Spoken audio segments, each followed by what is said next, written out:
नमस्कार बच्चों, toppers top पर आपका स्वागत है।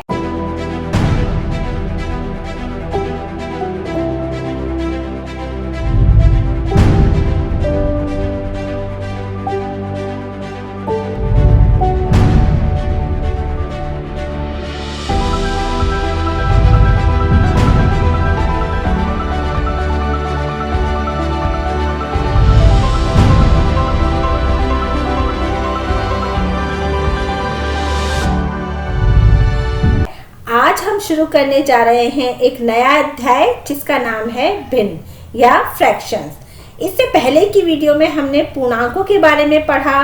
पूर्णांक अध्याय 6 के सारे वीडियो और सारे भाग देखने के लिए हमारे चैनल को सब्सक्राइब करना ना भूलें। चलिए आज बात करते हैं हम भिन्न के बारे में। सबसे पहले बच्चों, भिन्न क्या है? भिन्न यानी फ्रैक्शंस।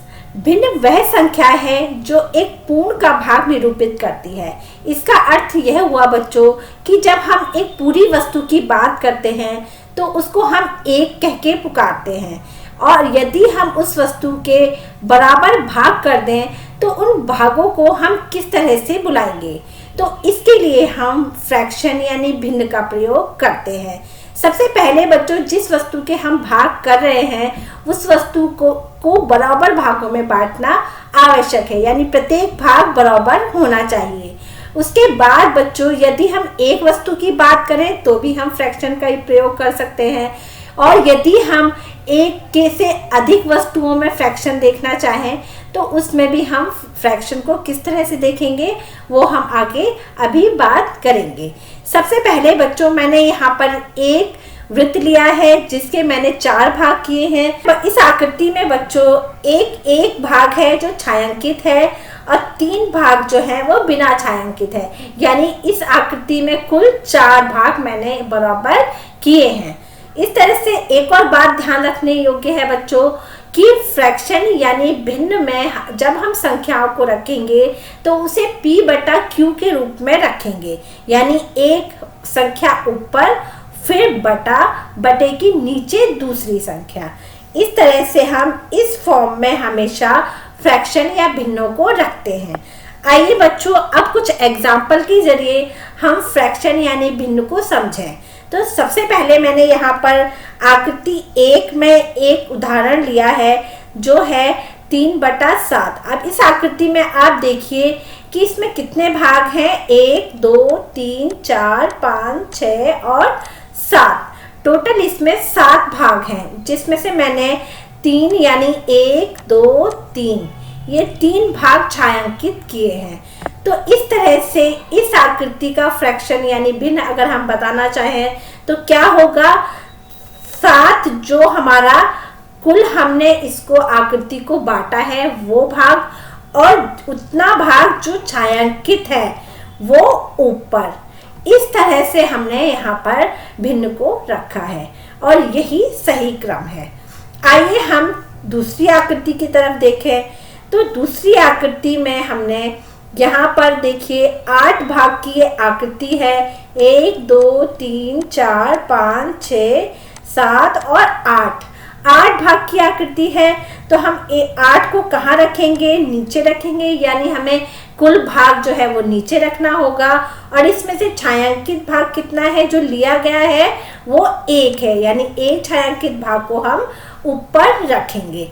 इस तरह से हमें क्या प्राप्त होगा? 1/8 और पहली वाली में 3/7। आइए बच्चों, अभी मैंने यहाँ पर भिन्न के बारे में बात की। भिन्न के ऊपर एक संख्या होती है, नीचे एक संख्या होती है और बीच में बटे का चिन्ह लगा होता है। तो इस तरह से मैंने आपको ये बताया। अब आगे थोड़ा सा जाने कि ऊपर की संख्या और नीचे की संख्या वास्तव में है क्या। तो आइए अब मैं एक एग्जाम्पल के जरिए आपको यहाँ बताती हूँ जो है 5/12। अब देखिए बच्चों, 5/12 को हम किस तरह से पढ़ेंगे? इसको हम 5 बारहांश यानी 5/12 करके पढ़ते हैं। जब बच्चों आपको कोई भिन्न दी हो तो हम उसे इसी तरह से पढ़ेंगे, यानी 5 बारहांश 8 तेरहांश या जितना भी अंश होगा वो ऊपर लिया जाएगा और कुल जितने भी भाग होंगे वो नीचे लिए जाएंगे। और इंग्लिश में इसे हम 5/12 या 8th 15th इस तरह से हम लोग पढ़ते हैं। आइए अब बात करें कि इसमें इस भिन्न में 5 क्या है और 12 क्या है। सबसे पहले हम 12 की बात करें तो 12 यह बराबर भागों की वह संख्या है जिसमें एक पूर्ण को हमने बांटा है। यानी कुल कितने भागों में हमने एक पूरी आकृति को बांटा है वो हमें ये 12 दिखा रहा है। 5 क्या दर्शाएगा हमारा, यह बराबर भागों की वह संख्या है जो सभी 12 भागों में से हमारे लिए गए हैं। मैंने यहाँ 5 भाग लिए हैं तो ये जो शेडेड भाग है ये हमारा 5 भाग है। यानी हम इसे कैसे लिखेंगे, 5/12। लेकिन बच्चों इसमें से जो लिए हुए अंक हैं यानी ली हुई जो हमारी संख्या है इसको हम क्या कहते हैं, इसको हम अंश यानी न्यूमरेटर कहते हैं। उसके बाद जो कुल भाग है हमारा, कुल कितने भागों में ये आकृति बटी हुई है इसको हम डिनोमिनेटर यानी हर कहते हैं। ये हमारी 12 जो है वो कुल भाग है और 5 जो है वो हमारे लिए हुए भाग हैं, वो अंश कहलाएंगे और टोटल भाग जो है वो हर कहलाएंगे। बच्चों अब आपको एक भिन्न के अंश और हर के बारे में पता चल चुका होगा। बच्चों कुछ अलग से हम भिन्नों की बात करें, देखिए बच्चों मैंने आपके लिए ये एक पहला एग्जाम्पल रखा है। ये एग्जाम्पल देखिए, ये आपको पूरे में से आधे पार्ट को, आधे भाग को दिखा रहा है। 1/2 का मतलब ये 2 भागों में डिवाइडेड है, 2 भाग किए गए हैं इस आकृति के जिसमें से हमने एक भाग को लिया है। दूसरी आकृति की तरफ चलते हैं। यहाँ पर दूसरी आकृति में देखिए बच्चों मैंने पूरी आकृति ली है जिसमें से सारे भाग जो है वो छायांकित है। यानी 4 भाग इस आकृति के हैं कुल भाग, तो हमने यहाँ नीचे 4 भाग लिया जो कुल है, मगर इसमें से हमारे छायांकित कितने हैं वो भी हमारे 4 हैं, तो मैंने 4/4 यहाँ पर लिया। अब इस तरह की स्थिति में जहाँ पर अंश और हर जो एक जैसा होगा यानी एक ही हमारी संख्या होगी, वहां पर ये दोनों संख्याओं को मिलाकर हमारा पूरा बनेगा। यानी हमारी जितने पार्ट हैं वो सारे भाग हमने ले लिए तो हमारी पूरी आकृति हो गई। अगर अभी तक आपने हमारे टेलीग्राम चैनल को ज्वाइन नहीं किया है तो उसको ज्वाइन करें ताकि हमारे सारे वीडियो के नोटिफिकेशन आपको मिलती रहे। साथ ही अभ्यास प्रश्नों के उत्तर भी हमारे टेलीग्राम चैनल पर आपको मिल जाएंगे। आइए चलते हैं पाठ्य पुस्तक के प्रश्नों की तरफ। सबसे पहले पाठ्य पुस्तक के प्रश्नों में प्रश्न संख्या 1 आपको दी गई है जिसमें छायांकित भाग को निरूपित करने वाली भिन्न जो है वो लिखना है। बच्चों इसमें कुछ आकृतियां आपको दी गई हैं, उन आकृतियों को छायांकित किया गया है। अब छायांकित भाग और कुल भाग को मिलाकर हमें यहाँ भिन्न को बनाना है।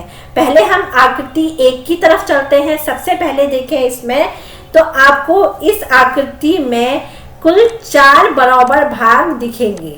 ये आपके 4 कुल भाग हैं जिसमें से देखिए बच्चों छायांकित कितने हैं, छायांकित हमारे 1 और 2 हैं। 2 छायांकित भाग और 4 कुल भाग। 4 हमारा कहाँ आएगा, नीचे आएगा जो कुल है। और हमारे कितने छायांकित है, 2 छायांकित है। तो इस तरह से हम इसे कैसे लिखेंगे बच्चों, इसे हम लिखेंगे 2/4 यानी 4 कुल और 2 हमारे छायांकित। अब आइए बच्चों दूसरी आकृति की तरफ चलें। तो दूसरी आकृति में हमें देखो कि कितने भागों में विभक्त है ये आकृति, ये 9 भागों में विभक्त है। इसमें से हमारे जो छायांकित भाग हैं वो कितने हैं, वो हमारे 8 छायांकित भाग हैं क्योंकि एक हमारा भाग के छोड़ दिया है, बाकी ये 8 जो है हमारे छायांकित भाग हैं। 9 कुल भाग और 8 छायांकित भाग ऊपर लेंगे और कुल भाग नीचे लेंगे, तो इसे हम कैसे लिखेंगे 8/9। अब बच्चों हम आते हैं अपनी तीसरी आकृति की तरफ। तो तीसरी आकृति में देखिए बच्चों जो है गेंदें दिखाई दे रही हैं। यहाँ पर बच्चों 8 गेंदें आपको दी गई हैं जिसमें से कितनी जो है छायांकित है, 1 2 3 और 4, ये आपको 4 छायांकित गेंदें इसमें दी गई हैं। तो इस तरह से हम बच्चों फ्रैक्शन यानी भिन्न के रूप में से कैसे लिखेंगे, कुल हमारा 8 और छायांकित 4, तो छायांकित ऊपर 4/8 हमने इसको लिखा। अब आइए बच्चों हम चौथी आकृति की तरफ चले। तो देखिए ये आकृति हमारी कितने भागों में विभक्त है, ये 4 भागों में विभक्त है, जिसमें से छायांकित भाग कितना है, 1 छायांकित भाग है। तो हम इसे कैसे लिखेंगे, 1/4। आइए पांचवी आकृति की तरफ चलें। तो पांचवी आकृति में बच्चों अगर देखें तो ये कितने भागों में है, इसे हम काउंट करके लिखेंगे। 4 और 3 7 भागों में ये हमारी आकृति विभक्त है। 7 में से हमारे कितने भाग छायांकित हैं, 3 भाग इसमें छायांकित हैं। कुल भाग 7 और छायांकित भाग 3, तो 3/7 इसको हम लिखेंगे। आगे बच्चों देखिए अगली आकृति की तरफ चलें।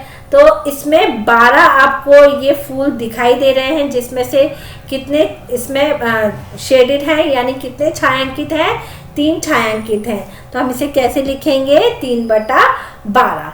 अब आते हैं हम अगली आकृति की तरफ, यानी ये 7वां हमारी आकृति में देखिए बच्चों कितनी है, इसमें 10 पेंसिल आपको दी गई हैं, जिसमें से हमारी सारी की सारी जो पेंसिल हैं वो छायांकित है। तो इसे हम कैसे लिखेंगे, यानी हमारी 10 दी गई हैं और 10 ही छायांकित हैं, तो 10 हमारी ऊपर और 10 नीचे। 8वें प्रश्न की तरफ चलें।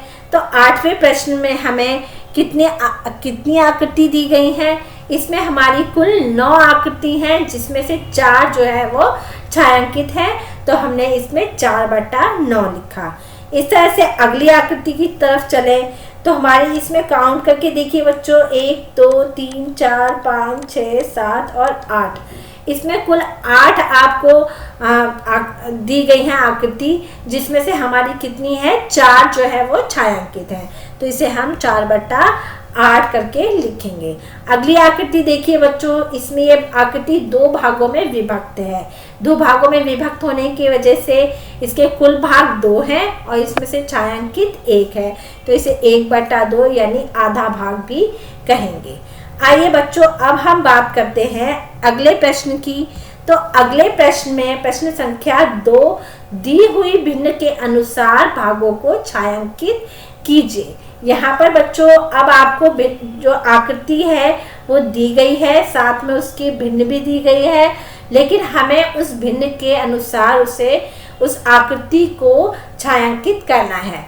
तो सबसे पहले हमारी देखिए ये जो आकृति है ये हमें पता चल रहा है नीचे 6 है, यानी ये आकृति हमारी 6 भागों में विभक्त है। 6 में से हमें कितने भाग को छायांकित करना है, 1 भाग को हमें छायांकित करना है। तो 1/6 का अगर हम आकृति बनाएं तो हम बनाएंगे इस तरह से, यानी 1 भाग हमारा छायांकित और 6 हमारे कुल भाग। आइए हम दूसरे प्रश्न की तरफ चलें। तो दूसरे प्रश्न हमारा 4 नीचे दिया है, तो ये आकृति हमारी कितने भागों में विभक्त है, 3 4 भागों में हमारी ये आकृति विभक्त है। इन 4 आकृतियों में से हमें कितना छायांकित करना है, 1 हमें छायांकित करना है। तो हम इसे कैसे लिख सकते हैं बच्चों, देखिए इस तरह से छायांकित हम इसको करेंगे। आगे बच्चों तीसरे प्रश्न की तरफ चलें। तो इसमें हमारा 1/3 भाग है आकृति के, 1 2 3, इस आकृति के 3 भाग हैं। अब 3 में से कितनी छायांकित करनी है, हमें 1 छायांकित करना है। तो इसे कैसे लिखेंगे हम, इस तरह से जो है वो इसे छायांकित करेंगे। आगे बच्चों हम चौथे प्रश्न की तरफ चलें। तो चौथे प्रश्न में दे रखा है आपका 3/4, यानी कुल 4 इसके भाग हैं और 4 में से हमें कितने भाग को छायांकित करना है, 3 भाग को हमें छायांकित करना है। तो किस तरह से छायांकित करेंगे, देखिए बच्चों 1 भाग को हमने यहाँ छोड़ दिया, बाकी 3 भागों को छायांकित कर दिया गया है। आइए बच्चों अब हम प्रश्न संख्या 5 की तरफ चलें। तो 5 में बच्चों कुल आकृति के कितने भाग हैं, 9 भाग हैं। 9 में से कितने भागों को हमें छायांकित करना है, 4 भागों को। तो हम किस तरह से इस आकृति को छायांकित करेंगे, देखिए ये मैंने 4 भागों को छायांकित किया। इस तरह से बच्चों हम प्रश्न संख्या 2 को हल करेंगे। आइए बच्चों प्रश्न संख्या 3 के पास चलें। प्रश्न संख्या 3, निम्न में यदि कोई गलती है तो पहचानिए। इसका अर्थ हुआ बच्चों कि यहाँ आपको प्रश्न भी दिया गया है और साथ में उत्तर भी इसका दिया है, लेकिन वो उत्तर गलत भी हो सकता है। यदि गलत है तो उसको हमें गलती को पहचान कर उसको सही जो है वो करना है। सबसे पहले देखिए, आपको पहली आकृति दिखाई दे रही होगी।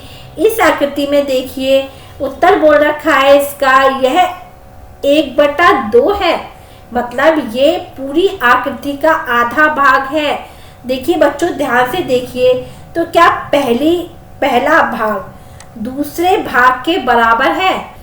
नहीं बच्चों, पहला भाग दूसरे भाग के बराबर नहीं है। ये छोटा भाग है और ये बड़ा भाग है, तो इसीलिए हम इसे लिखेंगे कि ये आकृति बराबर भागों में विभाजित नहीं है।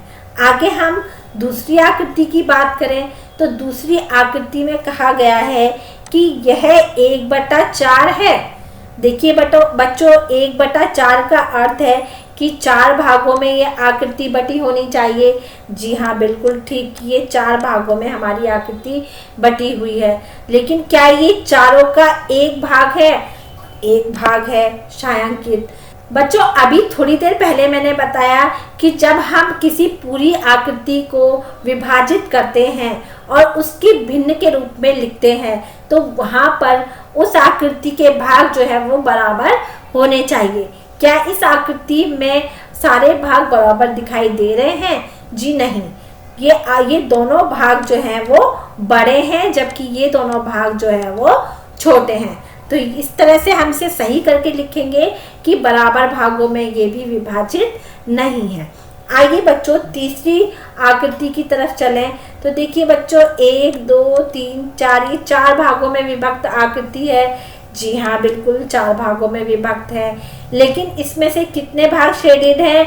1 2 3 भाग शेडेड हैं। हाँ, ये भी ठीक है, लेकिन क्या देखिए सारे भाग इसमें बराबर दिखाई दे रहे हैं? जी नहीं, इसमें आकृति में सारे भाग जो है एक दूसरे के बराबर नहीं है। तो इसमें हम क्या लिखेंगे कि बराबर भागों में यह आकृति विभाजित नहीं है। चलिए बच्चों प्रश्न संख्या 4 की तरफ चलें तो 4 में आपसे पूछा गया है कि 8 घंटे एक दिन की कौन सी भिन्न है। बच्चों हमें ये बताना है कि एक दिन में जितने घंटे होते हैं उसमें से 8 घंटे हमें लेने हैं और उसकी भिन्न बनानी है। बच्चों मैंने यहाँ आपके लिए एक आकृति रखी है जिसमें यहाँ पर एक दिन के घंटे आपको यहाँ रखे गए हैं।